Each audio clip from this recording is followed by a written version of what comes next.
That's why people need to keep both hands on the steering wheel. Police say they were shocked to get a call of an intruder. Mayor Hogsett released a statement. Are you, as a Colts fan, actually going to potentially root for the Pats tonight? Starting at 8:30, and thought, I wonder if it's named after a relative. This viral touchdown. There's a hashtag that's emerged. Pretty standard for a president to nominate a justice in their election year. This was the first time he had ever shared the details of his service. Even though it's a vacant home, they've seen squatters go in and out. We're in the snow command on a school bus, and you can see seats have been taken out, and the zombies are out. And Liberty, the Eagle, is here with it. The other issue with hydrochloroquine just ranked it 11th in the nation. I'm kind of an adrenaline junkie, so I love motocross, ATV.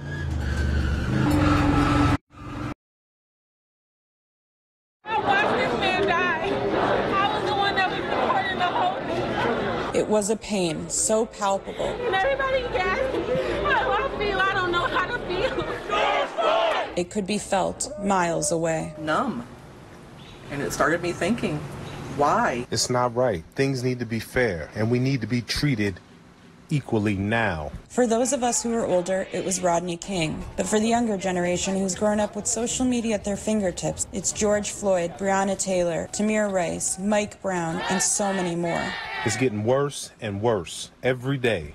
It's frustrating for us, people of color. The vast majority of them are, in fact, disabled. Freddie Gray was a survivor of lead poisoning. Eric Garner had asthma. Quan McDonald had multiple disabilities, including complex PTSD. Without any national database on police use of force or police violence, it's very difficult to quantify statewide or nationally. But a study by the Ruderman Family Foundation says a third to half of all use of force incidents involve a disabled person. That's actually a really low number, simply because the methodology used to define disability in those studies was very Americans with Disabilities Act specific. And when it comes to the deaf people involved in these cases, Talila says the vast majority are ethnic minorities. All except 3 were Black or brown, indigenous. There were several indigenous people. Racism and ableism intertwine to create heightened fear in the officers.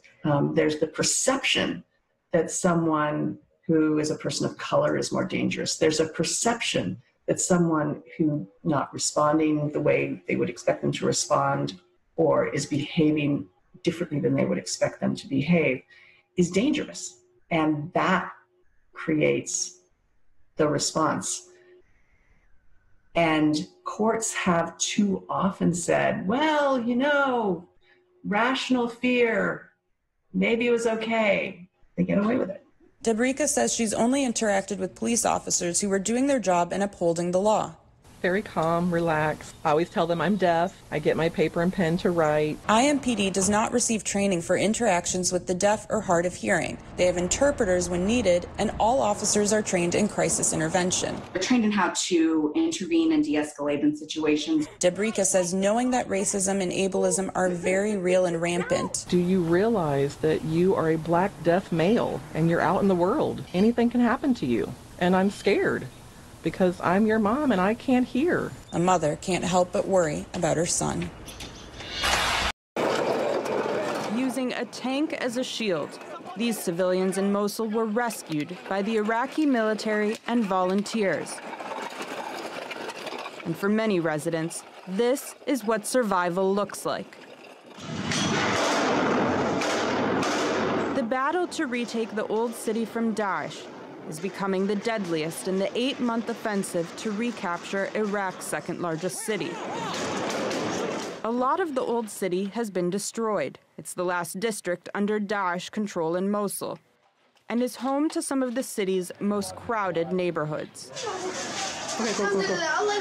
Aid agencies say more than 100,000 civilians are thought to be trapped. Half of them are children. This boy was found alone in the rubble of a school, according to Iraqi forces. The Red Cross says many of the sick and wounded civilians escaping from the front lines are dying in high numbers. Daesh murders people. They aren't even snipers. They just come out and shoot at people. Everyone's dead.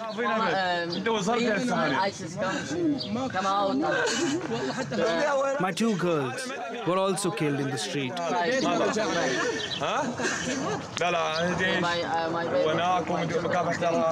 May their souls rest in peace during this holy month.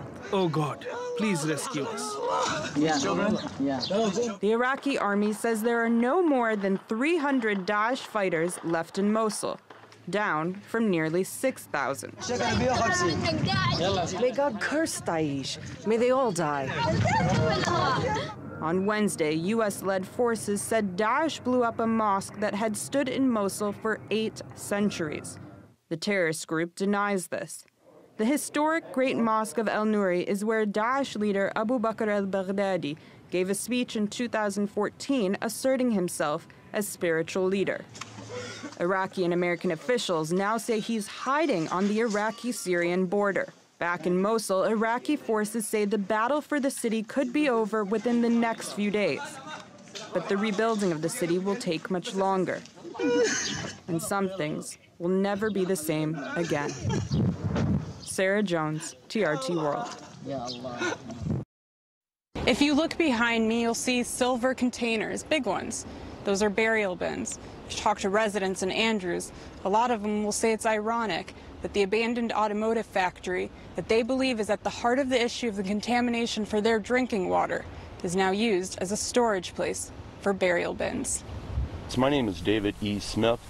I've lived in Andrews approximately 13 years, and I worked at the factory over my shoulder for approximately 19 years. Like many longtime residents in Andrews, working at the factory, we all had suspicions what was going on, possibly pollution. And it's based on the alleged dumping of untreated hazardous waste that Smith says he witnessed. I've seen a lot of things. There was a lot of dumping that went out the back door. State officials say the water in Andrews is now safe to drink and use again.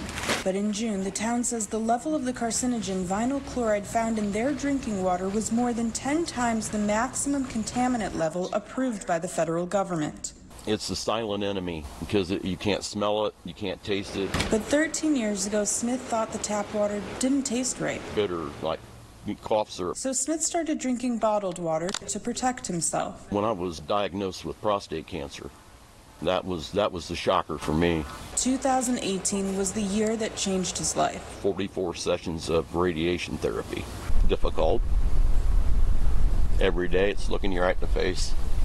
But cancer isn't the only battle he's fighting. Smith and several other residents are suing the multi-billion-dollar company they say is behind the carcinogen contamination in Andrews. You got to think about the people in this town that have children. That's what we're fighting for. All of these individual suits are asking for Raytheon and United Technologies to clean up the contamination and provide new wells outside of the contamination zone. They own the factory. I would like to see them do the right thing, not have to fight like this. But if it's a fight they want, the fight they'll get. Raytheon has been actively treating the town's drinking water since 1994 as part of a voluntary remediation program. We reached out regarding the allegations of chemical dumping and the allegations made by some residents these chemicals caused their cancer. Raytheon said no one was available for an on-camera interview and said it could not provide a statement due to ongoing litigation. The blue building behind me is the abandoned old automotive factory, and there are homes all around it, but even those who don't live next door say their health has been impacted. What we have in Andrews is these sewer lines that crisscross and intersect, and the chemicals have actually gotten into the sewers. So you have vapors moving many, many blocks. My name is Stephen Cecil. I've lived in Andrews for the past 15 years. I've had 2 cases of cancer since I moved up here. Kidney cancer, and the other was a prostate cancer. He just learned about the contamination allegation issues a few years ago. I had no idea. Probably would never have moved here if I had known.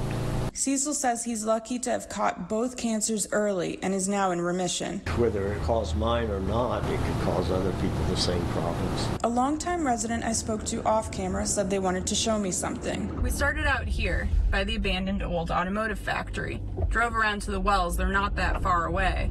And on this short drive, the resident was telling me about all the people that they grew up with, that they say died too soon. People who passed away in their 50s or 60s. This resident called the path from the factory to the wells the path of death. My name is Rick Saunders, and I've lived in Andrews about 22 years.